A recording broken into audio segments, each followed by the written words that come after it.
Thank you, Madam President, for giving me the floor to kick off this debate on the annual CFSP and also the annual CSDP report.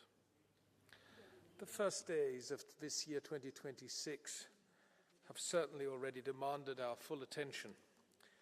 If we step back from the daily headlines, we see a double epochal shift. The international order, forged after the Second World War, based on law, institutions and cooperation, is unraveling. The Russian war of aggression against Ukraine has shattered Europe's post-war security architecture, and its impact is global. Authoritarian voices are rising.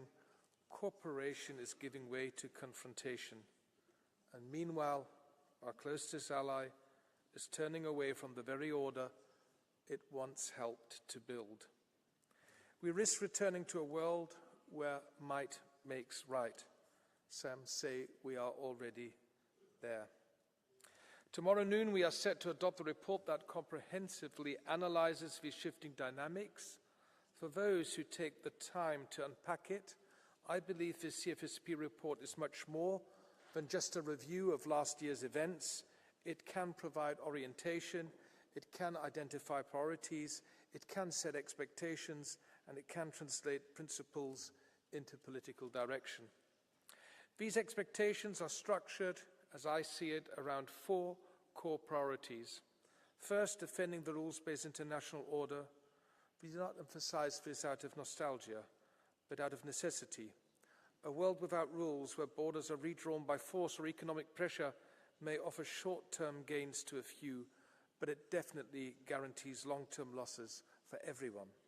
Insecurity, weakened institutions, and destroyed trust are the inevitable result. Second, setting non-negotiable positions we consider inviolable. Sovereignty and territorial integrity are not optional. They lie at the heart of the United Nations Charter, and they lie at the heart of our own security. This is why Ukraine can continue to rely on our support, and this is why legitimate security interests, including in the High North and the Arctic, can never justify questioning borders, including those of our member state, the Kingdom of Denmark. Borders are not negotiable. Sovereignty is not optional. The use of force cannot be normalized. Interests can be discussed. Fundamental rules cannot. Third, deepening cooperation on shared interests. Defending rules does not mean acting alone. We are betting on partnerships for the future, not on the lowest common denominator, but on the greatest possible scope for joint action. And we invite all who share this ambition to join us. And fourth, it is about increasing the visibility of EU action abroad. For Europe to be credible in this environment, our action must not only be coherent, it must also be visible. This is not an act of self-promotion. Our partners need to know where the European Union stands, where we are engaged, and that our commitments are reliable. All of this, in the end, dear colleagues, requires a Europe that is sovereign, without closing itself off, a Europe that is open to partnerships, but not naive.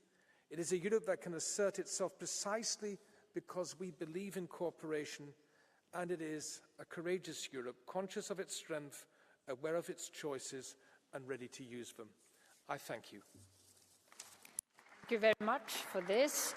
And the next rapporteur